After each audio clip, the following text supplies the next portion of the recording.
right. Shalom. Shalom. And welcome to another new moon, which is a new month. This is what Yahweh has given unto us to keep our time.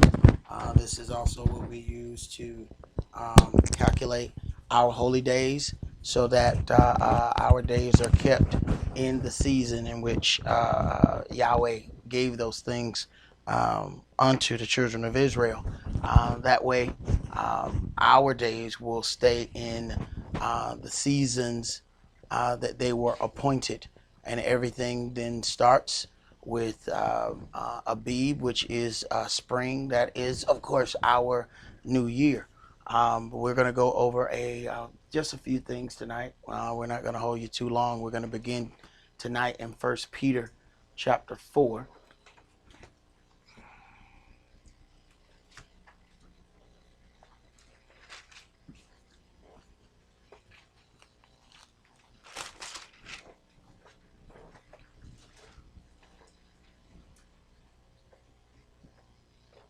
First one. First Peter chapter 4, and let's start that at verse 1.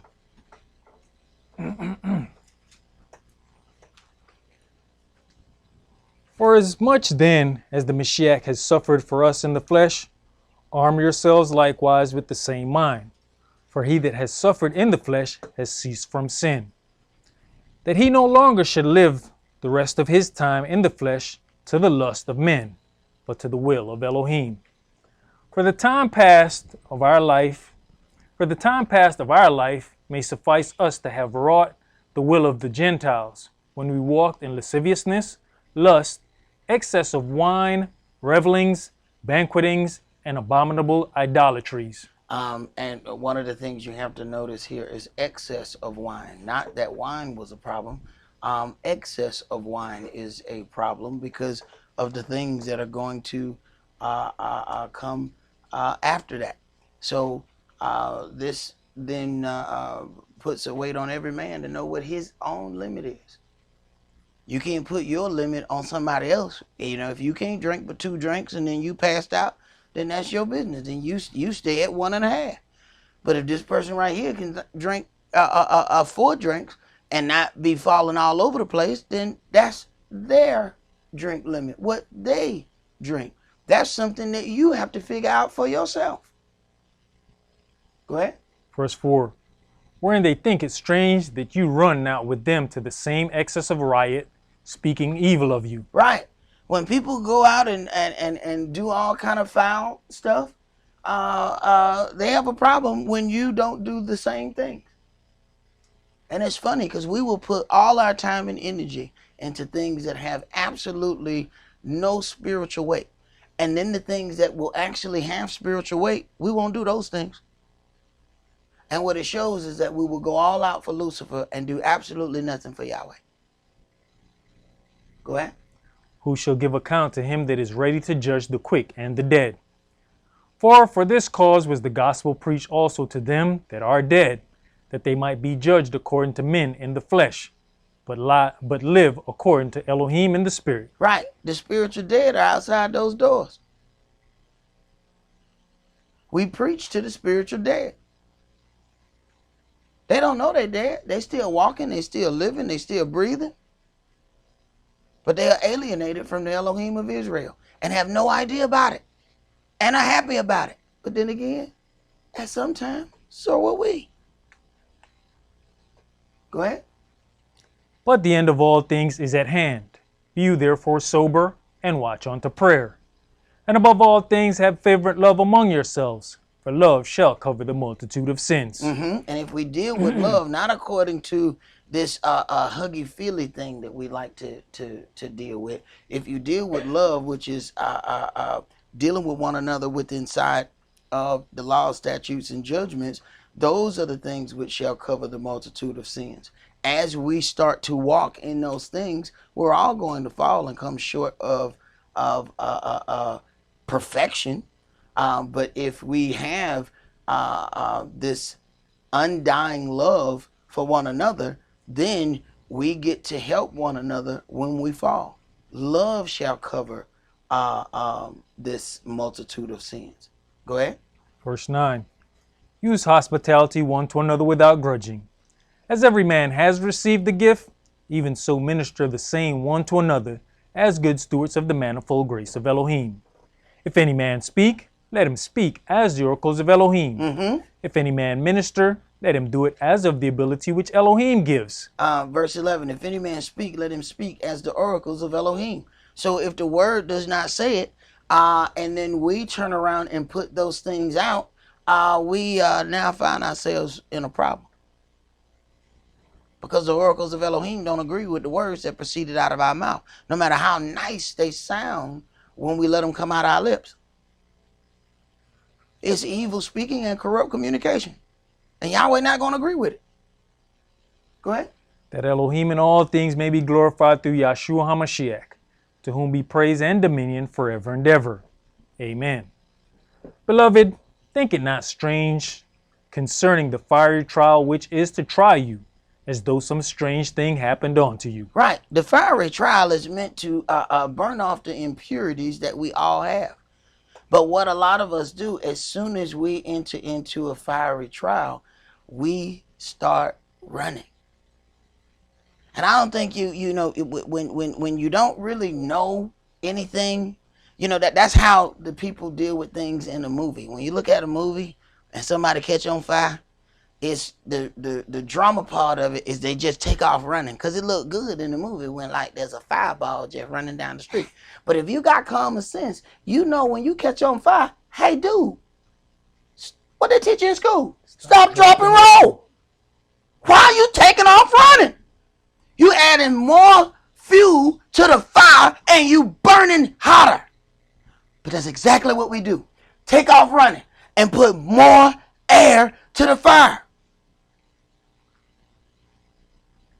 We went camping, right? You see the fire go out? What did they do to keep the fire going? Fire start back up. What do you think you do when you start running? And then can't figure out why we keep getting hotter. Go ahead. Verse 13. 1 Peter chapter 4 and verse 13. But rejoice, inasmuch as you are partakers of the Mashiach's suffering, that when his glory shall be revealed, you may be glad also with exceeding joy. Right. You have to earn your way into this. But rejoice inasmuch as you are made partakers of Christ's sufferings. You got to earn your way into that part. And that's what we don't want to do. We don't want to suffer anything. We don't want to go through anything. But even the gang down the street won't let you in if you don't do something with them. The people on the lowest don't feel comfortable with you if you ain't went through some of the stuff that they've gone through. Y'all sure the same way. Show me where you a part of this. Where your suffering at? Let me see your stripes. Oh, you ain't got none. Let me get this imposter out of here. Go ahead. If you be reproached for the name of the Mashiach, happy are you. There go your stripe. There go one of your stripes right there. There go one of your stripes. When they said, do you worship Jesus? No. There go one of them right there. But when we curve that depending on what circle we in, so we don't get a big enough stripe. Go ahead. For the spirit of glory and of Elohim resteth upon you. On their part, he is evil spoken of. But on your part, he is glorified. But let none of you suffer as a murderer, or as a thief, or as an evildoer, or as a busybody in other men's matters. Yet if any man suffer as a Christian, let him not be ashamed, but let him glorify Elohim on this behalf. Right. A Christian was supposed to be a follower of Christ. When we start reading the things that the Mashiach did, we find out that the people that gather together on Sunday morning don't do anything that Mashiach did. He hated idolatry. And that's what the whole world is engulfed in right now. That's why you still see all the homes lit up as you drive down the street. Idolatry. and he hated it. So how are you going to be a follower of him but like the things that he hated? That's the opposite of a follower of him. If you follow somebody, you like what they like. Go ahead. For the time has come that judgment must begin at the house of Elohim. And if it first begin at us, what shall the end be of them that obey not the gospel of Elohim? That's something that we have to consider. Judgment must begin at the house of Elohim. So the first thing he have to straighten up is his house. Didn't he say a charity, which is love, starts at home and then it's spread abroad? Yahweh operate the same way. I got to start at my house. So I got to clean up all of the stuff in my house according to what my word says. Then I can go down the street. I can't go down there trying to clean them people's house and my house nasty. Go ahead. And if the righteous scarcely be saved, where shall the ungodly and the sinner appear? Wherefore let them that suffer according to the will of Elohim commit the keeping of their souls to him in well-doing, as unto a faithful Creator. Now, wherefore let them that suffer according to the will of Elohim. What does that mean? Is the suffering that you encounter, is it according to the will of Elohim, or was that according to our own will of some things that we did that we caused? See, you can't go out and steal something and then get locked up and say, yeah, Yahweh got me over here in this jail. Wait a minute, Yahweh didn't steal that stuff. You did. Now, when these brothers went to go and speak the word and then got thrown in jail, now you can say you are suffering because of the will of Elohim. Because there was absolutely nothing that you did that brought that on. Or that was outside of the culture. These people got locked up for speaking this word. And we think that that is so far behind us. But as you pay attention, you're starting to see that more and more word is being frowned upon. So eventually these very things that we are able to talk about and read and teach openly, those things may become against the law. And what are we going to do when they say that it's against the law to talk about the Sabbath? What are we going to do when they shun us for doing certain things that are in this book? Are we going to cave? Think about it, how easy it would have been for a brother that said, hey, when you hear this music, you bow down and worship the image. Think about how easy it would have been for him to just say, okay, I won't pray. If we were faced with that and death, what would we have done?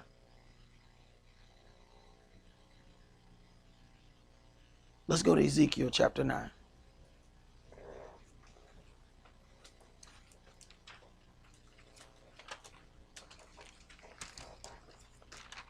A lot of times we look down upon the efforts of other people who have paved the way for us to walk freely and enjoy Yahweh's word.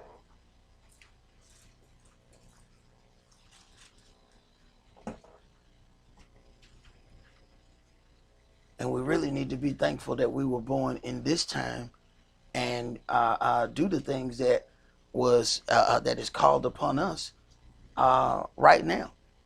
You think about the people who had to live during slave time and had to deal with being hung on the branches of trees and then just walk by bodies hanging on the tree. That was their normal life. What if we had to live during that time? Think about all of the stuff that we get to enjoy. But somebody had to pay for that. Ezekiel chapter 9, let's start at verse 1. I started to mention in Bible study last night about the privilege that we have of being able to read the book for ourselves, but still don't take that opportunity. We don't understand that we just took for granted that what was being told to us is what was that is the thing that was in the book. And half the encounters that we have now with people going back and forth, they're just telling you hearsay. They themselves have not gone and read the book. But how do we know what the argument is valid if we're not in our book? But that's what we deal with most of the times anyway, brother. Hearsay. We'll deal with situations the same way. Hearsay. And you know what's crazy? We can have the book laying right over there, and we can find the answer. And then we'll deal with hearsay, and the person that the situation is involving is sitting 3 seats over. We won't even deal with the person. They're sitting 3 seats over. We'll sit together and gather together and have hearsay. And all you got to do is move 3 seats to the left. Say, excuse me, guys, you good? 3 seats. And we argue about doctrine the same way. You ever notice the people who know the least are the ones who argue the most? They will sit there and argue all night about some stuff they don't know what they're talking about. Stumbling all over their words, stumbling all over scripture, mixing stuff together. Bro, that don't even go together. What are you talking about? Because hearsay gets confusing when you question about it. See, if you just let the person who operates in hearsay talk, it'll sound like they know what they're talking about. Challenge the hearsayer. Uh-oh. Now it gets confusing. What you confused about? You were just proclaiming in boldness there for a second. But hearsay is all about repeating something that you've heard. Until somebody questions you, now it gets difficult. Because you've already exhausted what they knew from beginning to end. You've already exhausted that part. Now let's go deeper into it. They can't. Because it was hearsay. And I've seen some very good people at hearsay. I thought they were just exceptionally intelligent. What happened was they was absolutely really good plagiarizers. They could take other people's words and just repeat them. They had a really good memory. So as long as they were in control of the conversation, it seemed like they really knew what they were talking about. Until you asked the question. Well, why don't you explain that thing that you said? Wait a minute. Now you was just teaching everybody in here for a second there. Now I'm asking you one question about one thing. Fold up. Right. You just been repeating what you've heard other people say. Go ahead, brother. Where you at? Ezekiel chapter 9 and verse 1. He cried also in mine ears with a loud voice, saying, cause them that have charge over the city to draw near, even every man with his destroying weapon in his hand. And, behold, 6 men came from the way of the higher gate, which lies toward the north, and every man a slaughter weapon in his hand. And one man among them was clothed with linen, with a writer's inkhorn by his side.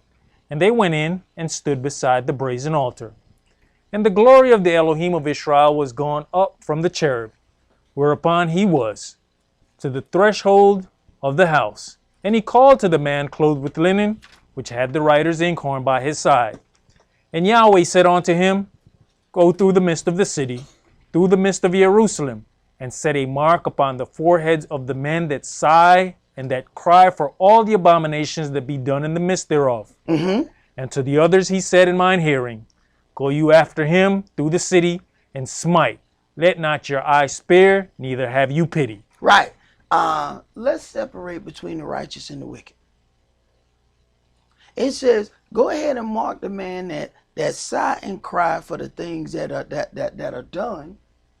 And then the people that just seem to be okay with whatever, let them gather together. So what he's doing, let's gather together all the ones that we need to kill. That way it's going to be easy to slay them. Go ahead and mark everybody so we know, leave them ones right there alone. Because they care about what thus says Yahweh and the order that things are supposed to be set in. See, all the rest care about their own order, what they think, feel, and believe. Go ahead. Slay utterly old and young, both maids and little children, and women. Right. Now, see, when you deal with this is why a lot of the New Testament love people have a problem with Yahweh. Because they'll read stuff like this and they say, we need to stay out of that Old Testament. So they say, Jesus is love. But then they ain't read the New Testament either. Because he's talking about he going to show up in white linen, but it's going to be stained red from all the blood that he going to shed. They obviously didn't read that in their Christmas story. That part wasn't read during the Christmas story, that he going to kill so many people that his clothing going to change colors. That would be an awful Christmas story, though, by the way. That won't make the kids want to come down and get no present. You mean talking about he going to kill everybody? You know what? Get that bike back. Right. Go ahead. But come not near any man upon whom is the mark. And be right. Mark over your door with the blood of the Lamb. Mark these people here who walk a certain way. What we don't understand is you earning your mark. You either earning your mark or you earning your opportunity to get slayed. Because it's the angel making the mark. And he watching. And he sees how we're going to deal with situation and circumstance. He sees how we're going to deal with the word, giving us an opportunity to prove ourselves. Go ahead. And begin at my sanctuary. Begin at my house. The first thing people will have a problem is, oh, well, wait a minute. That's slaying at the house. Now, you got some people say, see, that's why I don't go to church right there. They're going to start killing right there at the house. But guess where you going to go after that? Don't think you safe in the street. No, he coming for them too. But he has to clean up his house first. That's order. Go ahead. Then they began at the ancient men which were before the house. Right. The ones that start at the ancients, the elders, all the ones who supposed to know better. Let's start from the top down. Say, let me start with them kids. They don't know nothing. Start at the people who walked around with authority. So he's starting at the gray-haired men first. That's where his killing started. Because them the ones who supposed to know better. That's order. Go ahead. And he said unto them, defile the house, and fill the courts with the slain. Go you forth. And they went forth and slew in the city. And it came to pass, while they were slaying them, and I was left, that I fell upon my face, and cried, and said, Adonai, will you destroy all the residue of Israel in your pouring out of your fury upon Jerusalem? Then said he unto me, the lawlessness of the house of Israel and Yehuda is exceeding great, and the land is full of blood, and the city full of perverseness. For they say, Yahweh has forsaken the earth, and Yahweh sees not. And we like to say things like, when in Rome. So, it's okay, because, we in Rome. Go ahead. And as for me also, mine eye shall not spare, neither will I have pity, but I will recompense their way on their head. And behold, the man clothed with linen. Behold, the man clothed with linen. We're talking about righteous garments. You're talking about holy things happening here.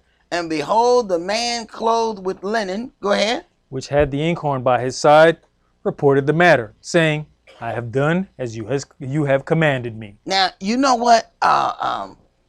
Lets you know just how carnal we are.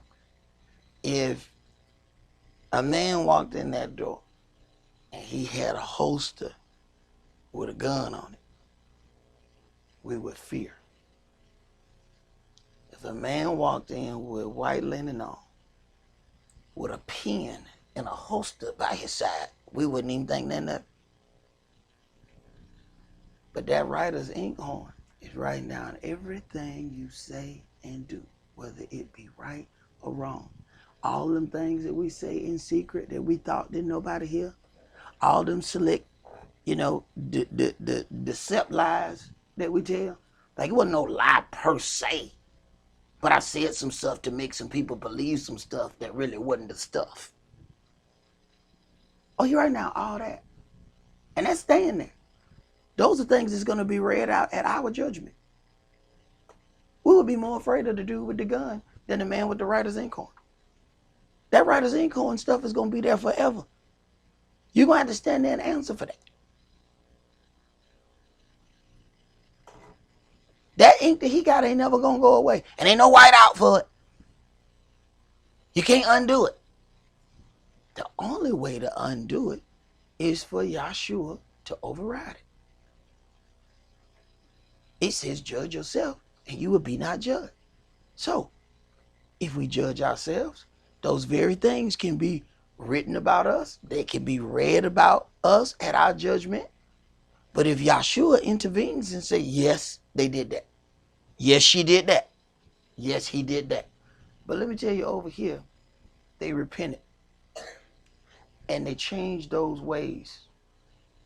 Even though they might have done that for 10, 15 years. They changed those ways. Then Yahshua says that evidence is not admissible in court. Next. None of that matters anymore. Did you do it? Yes. Were you guilty? Yes. But if Yahshua is your lawyer and you do your part, even a good heathen lawyer will ask you certain things when you go in there. All right. Tell me what really happened. Now, these the folks that we counting on to get us free. We'll lie to them. Now, the lawyer said, look, just tell me what really happened. My job is to get you off, but tell me what really happened. The whole purpose of that is so they don't run into any surprises later on in the trial. See, now they put together one defense, but then you left out something. And that's the thing that ended up getting you hung. That little piece of evidence that you left out, because he couldn't prepare for that. Now you got yourself in a predicament.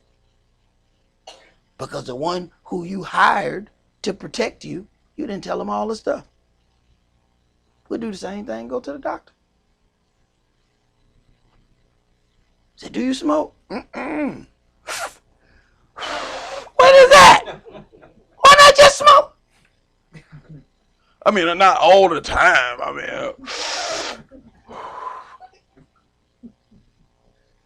now they're giving you a health diagnosis and you're lying the whole time you're there. Are you feeling? They start looking at stuff.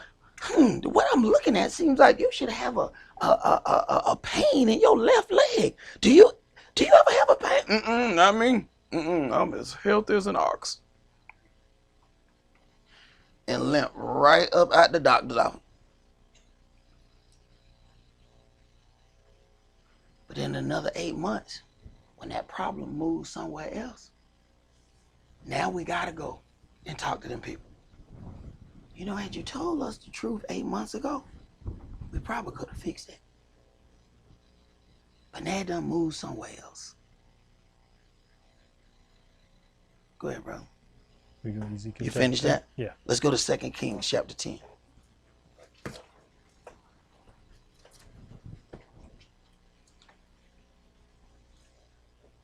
Second Kings chapter 10.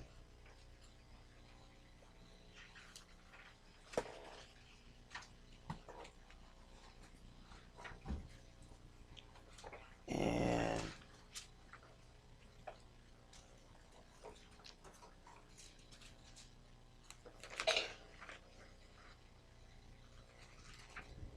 started at verse 18.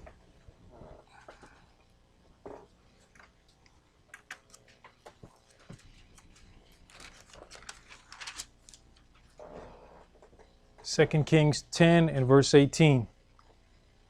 And Jehu gathered all the people together and said unto them, Ahab served Baal a little, but Jehu shall serve him much. Right. Now, he finna put together a little party for all the worshipers of Baal, which who we would call today Lord.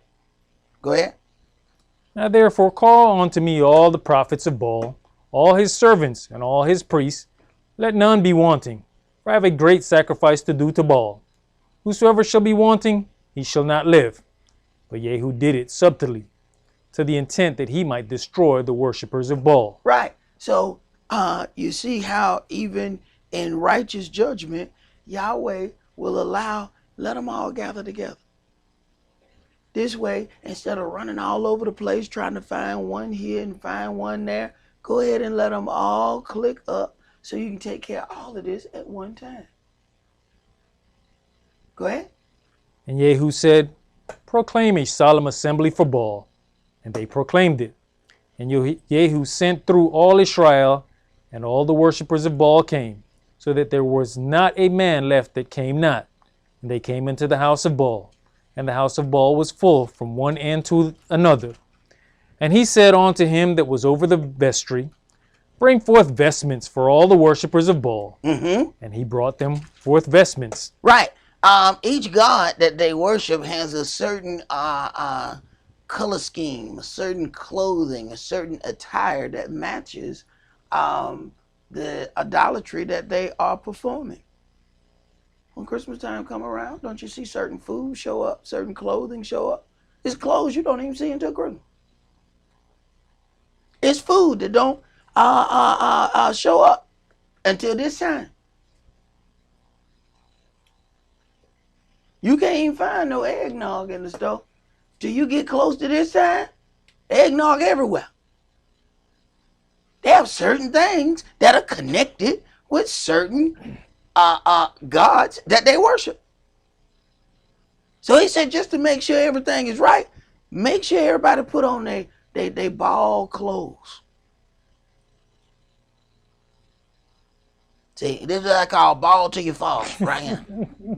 Go ahead, let's go ahead and ball till you fall. Put on all your balling clothes. Put on all of that. Because we going to party. We're going to have a good time. And he's setting all of them up. Go ahead. Verse 23.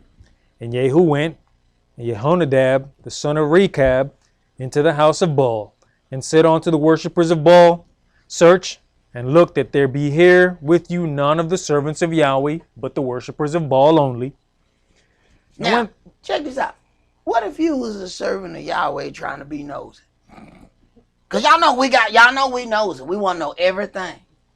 Look at this big old party for Baal. They balling in there. I'm going to go in there. I'm just going to dance maybe twice, maybe 2 songs. And you going to dance to your death. They trying to kill them people, but you trying to be nosy. They got on clothing. They got on all this nice looking stuff. It looked like it's a player's ball. I want to go. And this may be the last party you go to. Trying to be nosy. And he's setting this up so he can kill these people. Go ahead.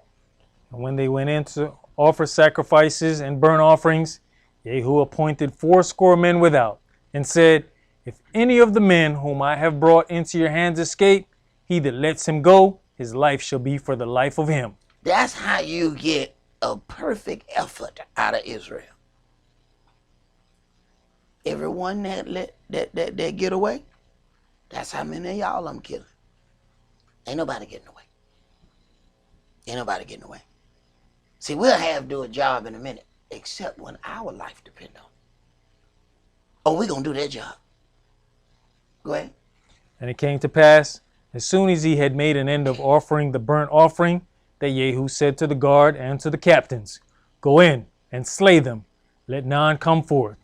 And they smote them with the edge of the sword, and the guard and the captains cast them out, and went to the city of the house of Baal. And they brought forth the images out of the house of Baal, and burnt them. Brought forth the images. So today we would have brought that Christmas tree, the wreath that's on the door, and all the ornaments, and set it all on fire.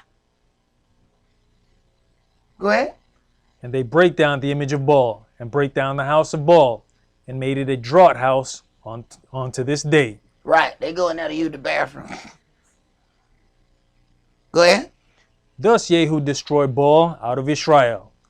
Howbeit from the sins of Jeroboam the sons of Nebat, who made Israel to sin, Jehu departed not from after them, to wit, the golden calves that were in Bethel, and that were in Dan. The golden calves.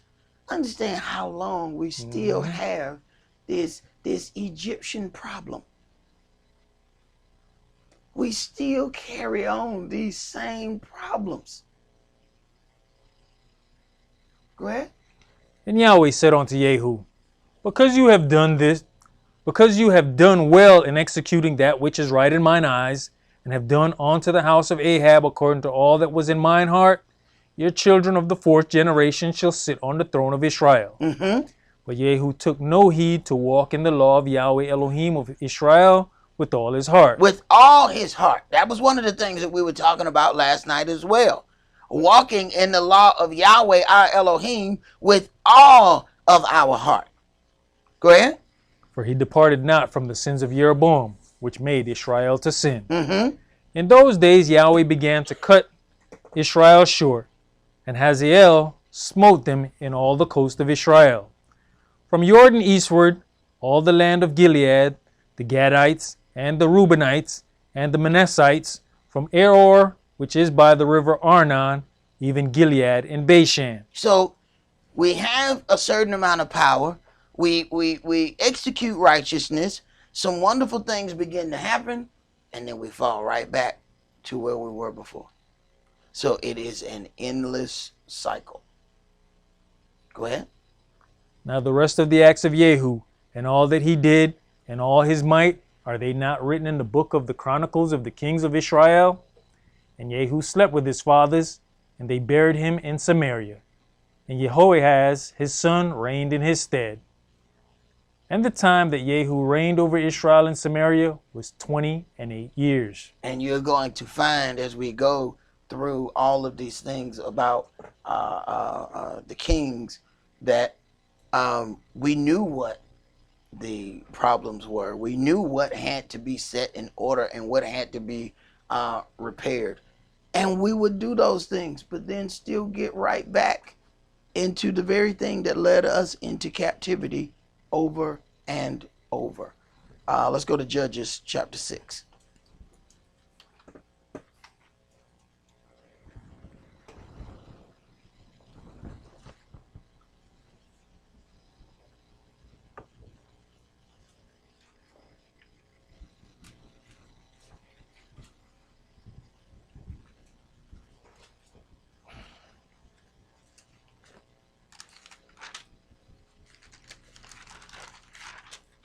Starting at verse 1. Yes, and when you think about and understand this, all the chapters of this book of Judges, you see that Israel is in captivity over and over and over again, which it is a very interesting thing because as we get to deal with the slavery that our people have been made to endure, if you ask 9 out of 10 people, why did black people have to be slaves? You won't get any answer. They don't have a clue. Yet, when you read about the children of Israel, the promises and the covenants that were given unto Israel said that if you do this, I will do that.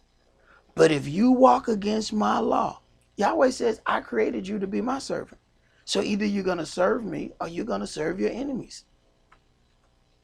Yet, go to the so-called educated of today and ask them, why did we have to be slaves? You're not going to get one answer.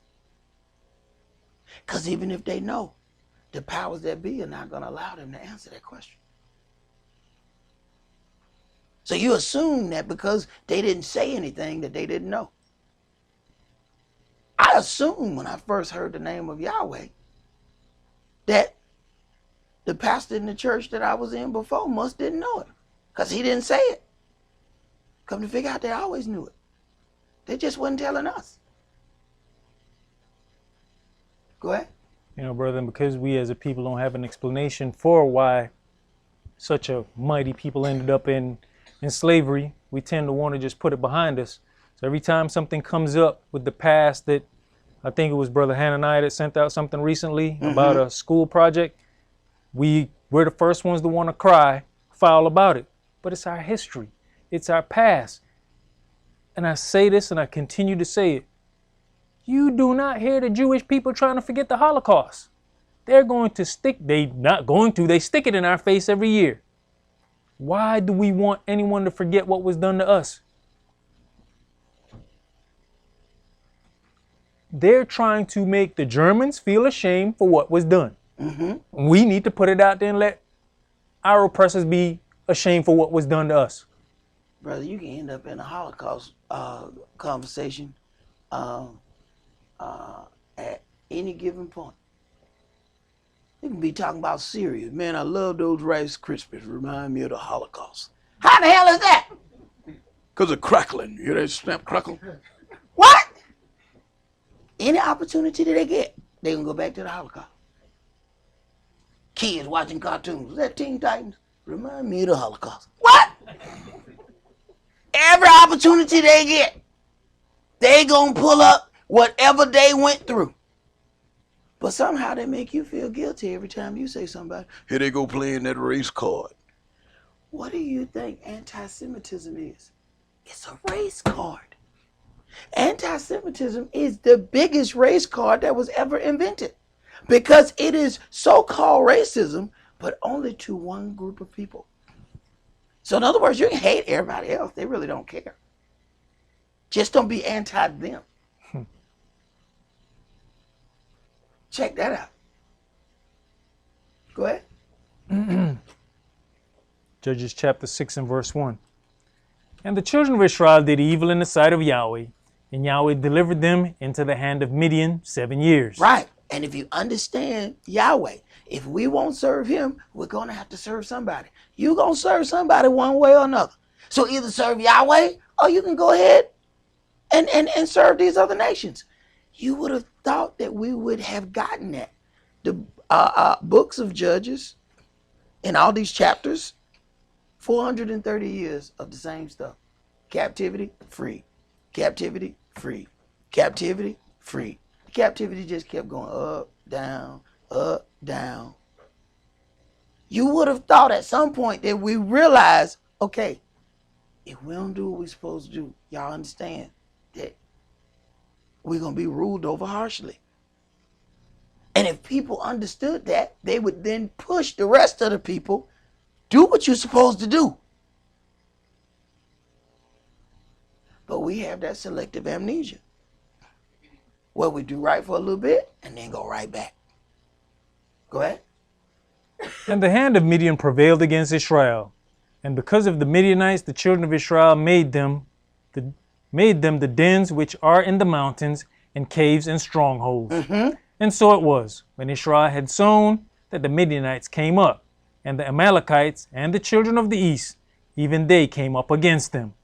And they encamped against them, and destroyed the increase of the earth, till you come unto Gaza, and left no sustenance for Israel, neither sheep, nor ox, nor ass. This is the punishment for walking against Yahweh's word. And to this day, we suffer the punishment of not walking in Yahweh's word, but we've gotten so accustomed to the punishment that we don't even see it as punishment. Go ahead.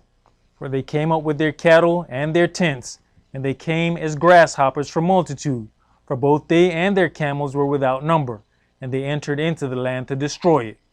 And Israel was greatly impoverished because of the Midianites, and the children of Israel cried unto Yah. Right. This is the point at which the prayers of the children of Israel become a song. They have been ruled over with rigor. They're hungry because they've done all of these things, and now the things have been taken from them. Now all our prayers are saying, now he hears us. So what was happening before? There were some people who saw the destruction coming, but nobody wanted to hear those people. Then more people saw the destruction is coming. Listening to them, they don't know what you're talking about. But it's amazing. After that destruction is over all of the people, now they can see it. Now the prayers sound like a song. Because now everybody praying for the same thing. Now all of a sudden, Yahweh hears them. Go ahead. Judges chapter 6 and verse 7. And it came to pass, when the children of Israel cried unto Yahweh because of the Midianites, that Yahweh sent a prophet unto the children of Israel. Now, but you got those people that say, see, you can trust Yahweh, but you can't trust man. See, man can't be trusted. I'm sorry, who he just sent? Prophet. A man. It's all right, I'm going to go ahead and deliver these people. Send a man. See, what some people want is Yahweh to come float down and do that himself. I want to see the fire and the smoke. Right. No, you're going to see a regular man.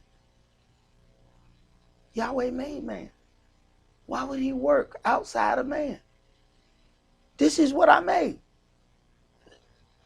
I'm going to watch my creation at work. Go ahead. Which said unto them, Thus says Yahweh Elohim of Israel, I brought you up from Egypt, and brought you forth out of the house of bondage. And I delivered you out of the hand of the Egyptians, and out of the hand of all that oppressed you, and drave them out from before you, and gave you their land. Right. Here we go. Yahweh is setting the whole basis for dealing with the children of Israel. If you do what you're supposed to do, I'll take other people's land to give to you. Go ahead. And I said unto you, I am Yahweh your Elohim. Fear not the gods of the Amorites, in whose land you dwell, but you have not obeyed my voice. And there came an angel of Yahweh, and sat under an oak which was in Ophrah, that pertained unto Joash the Abiezrite, and his son Gideon threshed wheat by the winepress, to hide it from the Midianites. Check that out. Now we got to hide food from other nations. This is how deep the punishment go.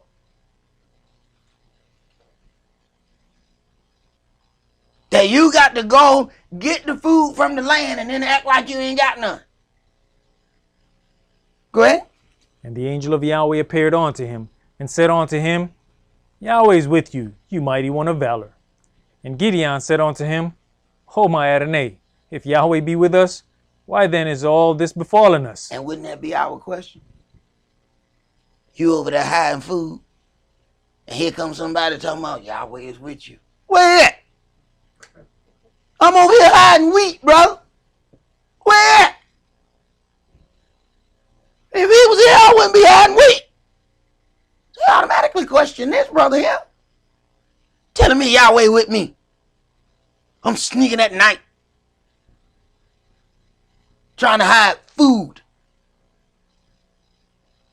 It's bad when you have to steal your own food. Go ahead. And where be all his miracles which our fathers told us of, saying, Did not Yahweh bring us up from Egypt? But now Yahweh has forsaken us, and delivered us into the hand of the Midianites. And Yahweh looked upon him, and said, Go in this your might, and you shall save Israel from the hand of the Midianites. Have not I sent you? Now, this may be a little hard to deal with for anybody who's sneaking food. And then he says, you mighty man of valor, you shall save Israel. Man, look, I just want to steal this stuff to make these biscuits. That's all I'm trying to do, brother. You talking about fighting a whole nother land? These people strong. I'm not trying to do that. I just want this food. Go ahead. And he said unto him, O my Adonai, wherewith shall I save Israel? Behold, my family is poor in Manasseh, and I am the least in my father's house. But you know what? Yahweh like dealing with the underdog. He loves that. Because in this is how he gets the greatest part of his glory. Had he chose some big warrior looking somebody, everybody would say that person did it under their own accord, by their own strength and might. He said, man, I'm sure you made a mistake. Because you cannot be talking about me. Go ahead. Judges chapter 6 and verse 16. And Yahweh said unto him, Surely I will be with you, and you shall smite the Midianites as one man. And he said unto him, If now I have found grace in your sight, then show me a sign that you talketh with me. Now, what do we know about signs? Unbelievers. Signs are for, the word says that signs are for unbelievers. Signs are not for believers. But you can see how after being in captivity and being ruled over, that there's a little deficit in the belief column. Okay? Depart not hence, I pray you, until I come unto you, and bring forth my present, and set it before you. And he said, I will tarry until you come again. And Gideon went in, and made ready a kid and unleavened cakes of an ephah of flour. The flesh he put in a basket, and he put the broth in a pot, and brought it out unto him under the oak, and presented it. And the angel of Elohim said unto him, Take the flesh and the unleavened cakes, and lay them upon this rock, and pour out the broth. And he did so. Right. Pour out the broth. I don't want that stuff that's been cooked, that's got, blood or any of that stuff in. You pour that out. Go ahead. Then the angel of Yahweh put forth the end of the staff that was in his hand, and touched the flesh and the unleavened cakes. And there arose up fire out of the rock, and consumed the flesh and the unleavened cakes. Then the angel of Yahweh departed out of his sight. And when Gideon perceived that he was an angel of Yahweh, Gideon said, Alas, O Adonai, for because I have seen an angel of Yahweh face to face. And Yahweh said unto him, Peace be unto you, fear not, you shall not die. Then Gideon built an altar there unto Yahweh, and called it Yahweh Shalom. Unto this day it is yet an Ophrah of the Abiezrites. Right. Then Gideon built an altar there because he has seen an angel there. He has seen some holy things that have taken place there. This place needs to be notated and marked. Go ahead.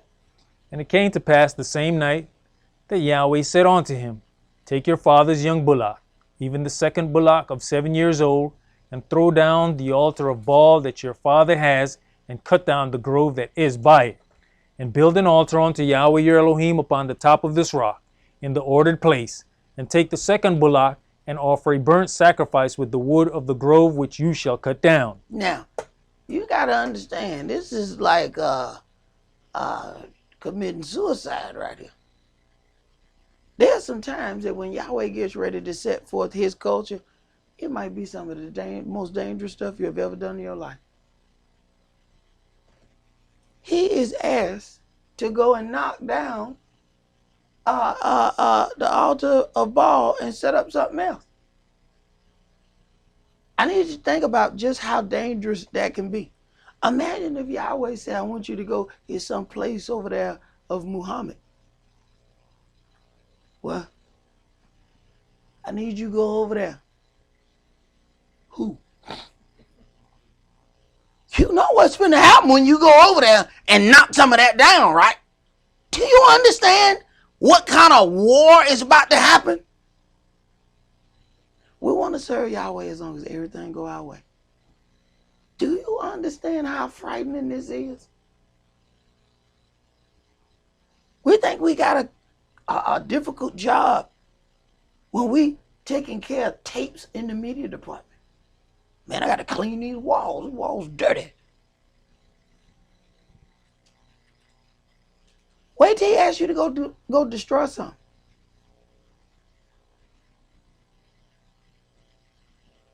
Then you're going to find out what servants go through. Because it's hellfire and damnation to come after this job right here.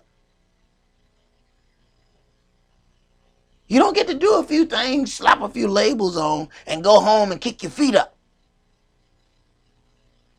When you do this kind of work, you're scared to go home. Because you're hoping ain't nobody following you back. Go ahead. Verse 27. Then Gideon took 10 men of his servants, and did as Yahweh had said unto him. And so it was, because he feared his father's household and the men of the city, that he could not do it by day, that he did it by night. And understand, he told them, verse 26, build an altar unto Yahweh your Elohim upon this rock, in the ordered place, and take the second bullock and offer a burnt sacrifice. Understand now, with the wood of the grove which you cut down. The grove is a Christmas tree.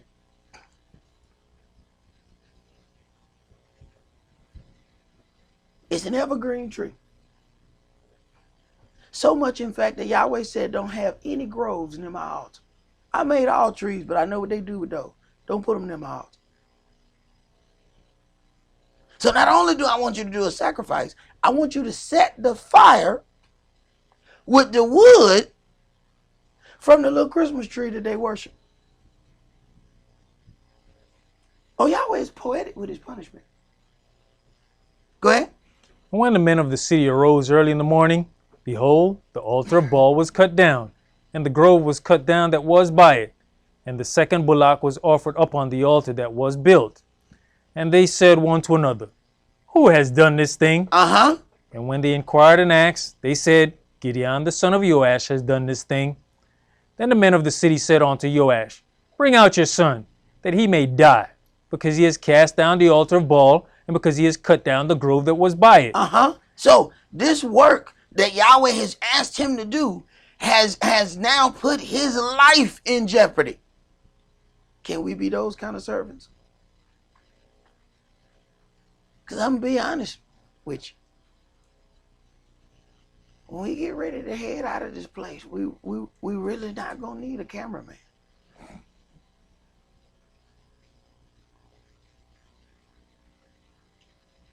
So the works we got here are temporary works.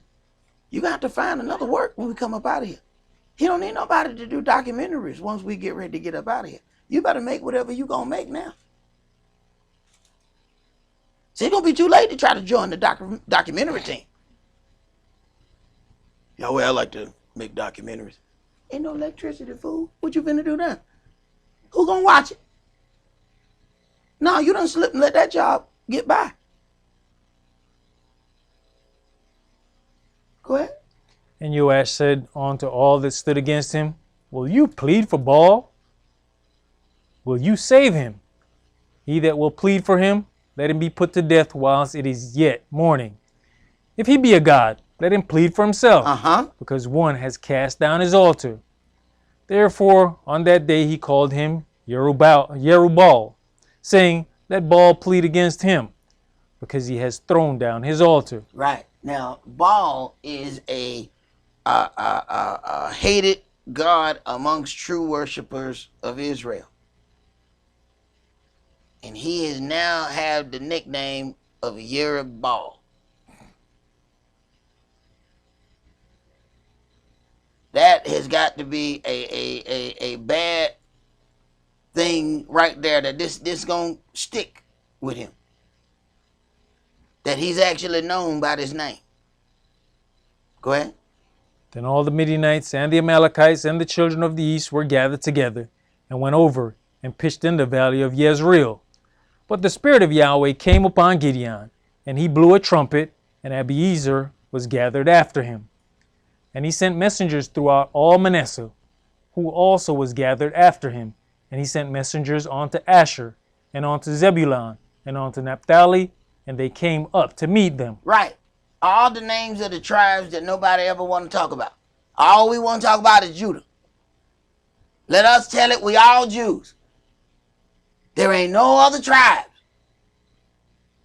You even mention some other tribes, people start looking at you strange. It's 12 tribes of Israel. I heard, and because we listen to other people who don't know jack, but they popular. That's what we like. We like popular fools. I was looking at a TV program, and Wycliffe said the lion on his neck, he had a diamond and gold. I mean, it was pretty. He said it represents the 12 tribes of Judah. I looked at my TV and said, this is the dumbest fool ever. And they let this dude get on TV. 12 tribes of Judah. Really? Now think about the people who were sitting there watching that who didn't know no better. You know, they just walked away. It's 12 tribes of Judah.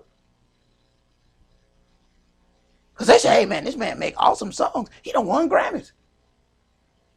Yeah, but he dumb enough to believe that it was 12 tribes of Judah.